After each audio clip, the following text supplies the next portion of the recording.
So you are thinking about becoming an interior designer, but are kind of wondering what actually do they do on day-to-day basis? What does life look like in an interior design studio? Is it really going to be for me? Well, look no further. I'll tell you everything that you need to know about working in an interior design studio. Hello, welcome back to spaceforedit. My name is Cynthia, and on this channel we talk about all the things that they don't teach you in design school, but you need to know in the real world.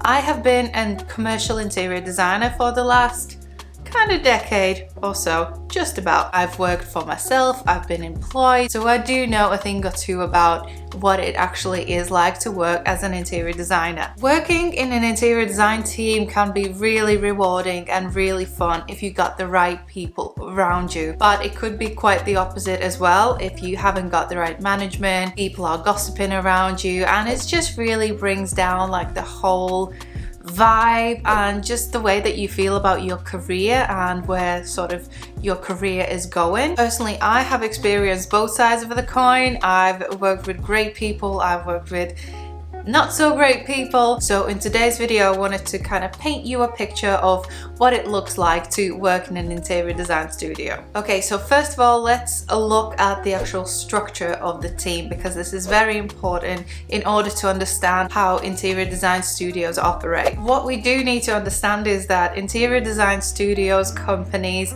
come in all shapes and sizes. Like literally, it could be just 2 or 3 people working together and really knocking out amazing big projects, and it could be 10, 20, 30, 50, even hundreds of interior designers working under the same company name. So you know, the structure of these companies might be different, but the baseline concept really stays the same. So if we think about like a medium-sized company, which would be 10 to 15 interior designers working in the same team, you would be looking at most of them being interior designers of mixed levels. You will have the director, maybe multiple directors, you'll have someone who deals with HR, you'll have someone who deals with accounts, whether it's in-house or whether it's outsourced, and you might also have some project managers if that is something that interior designers don't do themselves. If we are going bigger than that, we are adding more departments, then this tends to be either an architectural and interior design practice, or we are calling in other departments, so this will be more like a niche design service. For example, I have worked in a company where we had the interior design department,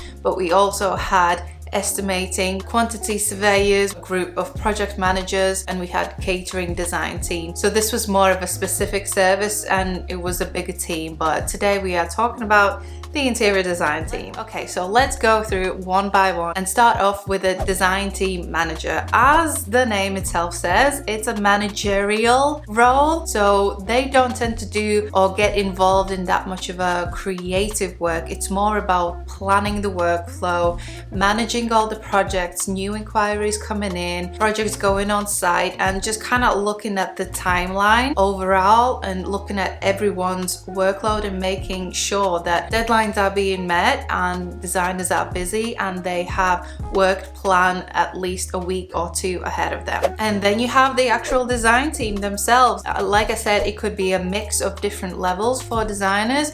It could be juniors, midway, senior designers. I started off my career in a company where there was only 1 senior designer and the rest of us were juniors. Yes, that happened. And I've also worked in companies where most of us were almost like a senior level, midway level. Every now and then we would either have an intern join our team or a junior starting, but then again those juniors would quickly become midway as they progress with their career. If you want to hear more about like the roles and the responsibilities of the interior design team, I do have a separate video, very long one. I've broken them down into parts as well, where I talk about each level of the interior designer, what their responsibilities is, what is kind of expected of them, and how to kind of progress to the next level. So I'll leave that link below in the description box. So you will have a director or multiple directors who usually kind of is the face of the company. If this is a small team, then usually that is the main person or main people associated with the company. They are the main promoters, the main people who get in the business and generate leads. And obviously those are the people who lead the design team and everyone that's supporting the design team. And of course, it's someone who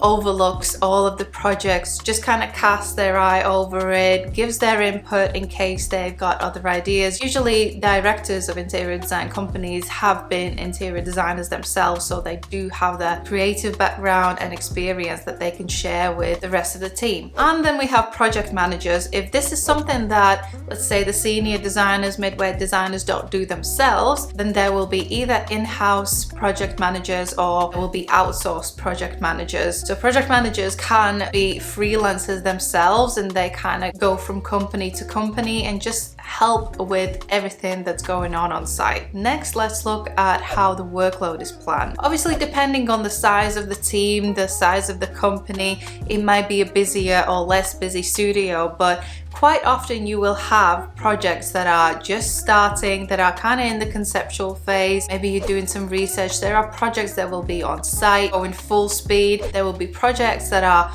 in kind of the detailed stage. So there's a lot of moving parts at the same time. So you can see why you need a separate person who is kind of managing all of that and overseeing it and making sure that everything is running smoothly. So overall, the workload will be overseen by the director and the design team manager. But what design teams also tend to do is have weekly meetings if they can. Sometimes deadlines need to be met and these meetings don't happen, but it is a really great opportunity for everyone to kind of just come together around the table, either present some of their work that they are working on, maybe new concept, or they have some photos from the progress on site. It's always like a nice little opportunity to sit down, see what everyone else has been working on, and even talk about the issues that you've been having, or maybe you are stuck in like the design process, in the concept process, and you feel like you need someone else's input.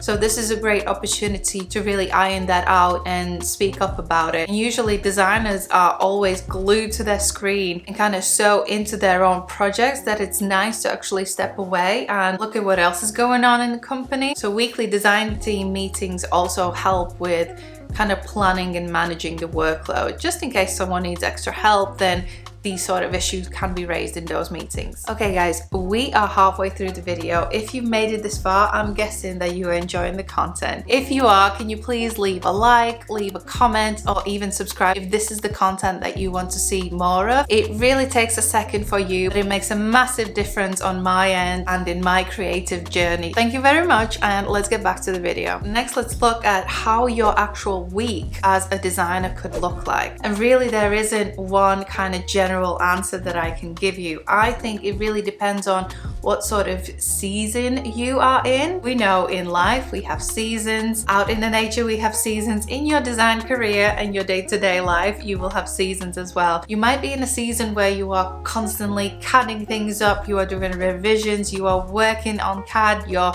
face is glued to the screen, your phone is glued to your ear, you are kind of constantly on a phone with contractors, with suppliers, and liaising back and forth just to make kind of this detail stage done and over with. Or you might be in a season where you have been assigned to a new project, so this is more site visits, this is more client meetings, you're working on the concept, you're doing research, there might be some research trips. So you can see how your week would be more like in and out. Maybe you are working more on the creative brain, not the technical brain. I don't know which one's the right side, but you get the idea. Or you might be in a season where you have to be on site and you are managing the project on site, or you are assisting the project manager. So this could be completely away from the desk. You might have your laptop with you and you are kind of working in between jobs whilst you're on site and you are doing some amendments to the design. So again, this is a completely different setup to your week. Or it could be all three. That could easily happen as well. You might have a new concept to work on, you have a project that's on site, you're assisting the project manager, and you have some detailed designs to do for a different project. And you might be managing a junior designer's workload as well. So it can be a lot. It can be really stressful and it can be a lot, but this is where it's important that you have a design team manager or you have someone to go to and express these concerns. Hopefully you don't have to deal with that much stress, but it can happen, and unfortunately it happens quite a lot. I think the overarching theme of when we look at what your week could look like as a designer is that everything comes and goes. Seasons come and go, right? You will never be stuck in the same position doing the same thing over and over again. If you feel like you've been doing drawings for weeks, then there will be a concept and a new project coming in. And if you feel like that is not going to happen, then you have to speak up. This is more like an advice for designers maybe going into the profession. If you feel like you are stuck, if you feel like there's no way out, you are not enjoying what you're doing, please go and express that. Please talk to your design team manager, even the director of the company, HR, whoever you can talk to, express that. If you keep that inside of you, no one will know. No one will know that you are struggling, that you are not enjoying it, so nothing can be done. And if you do express it, and if you do it multiple times and still nothing changes, well then you know what to do. And to conclude this video, I sort of wanted to give my little sprinkle on top of this topic and talk about whether it's better to work in an interior design team or to go solo. And in my opinion, I always see the glass as half full. I always see the silver lining in any opportunity. So I think there's positives in both paths. So if you work in a team, there's always just, you got people around you, you got someone to bounce ideas off of, you can have a laugh throughout the day, so it feels very social, and hopefully you got the right people around you and you can have a laugh and they really become like your family, your close friends. Obviously it can be the other way around as well, but I would say that that's the benefit of working within a team. I also like to be in my own bubble, and hence why I do love being on my own and a solo designer.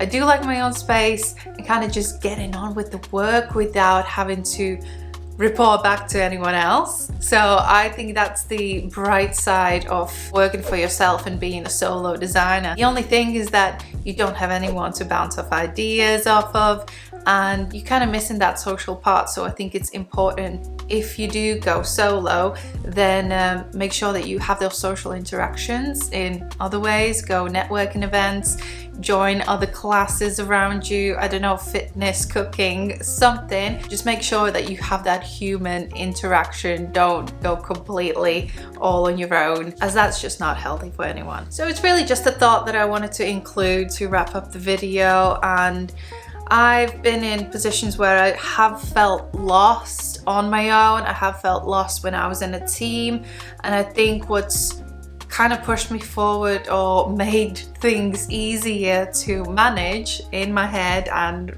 practically in life is that it's a journey. Your career as an interior designer is a journey. So again, you might be going through a season where you feel really good in a group around team of designers, and you might be in a season where you just feel better alone. There is no right or wrong way to go about your career as an interior designer. It very much is a process. It's a journey. Enjoy it. As long as you are sharpening your creative skills and really developing as a professional, then really, what else matters? Okay, that's a wrap for this video. I hope you found this useful if you are interested in the topic of what actually life looks like as an interior designer within a team. If you have any questions, pop them down in the comments below. If you have any suggestions for videos, feel free to ask me. I'll see what I can do. But if you want to stick around, more videos over there and there. And if you want to connect on a more one-to-one level, make sure you follow me on Instagram. Okay, if I don't see you there, then I will see you in the next video. Bye.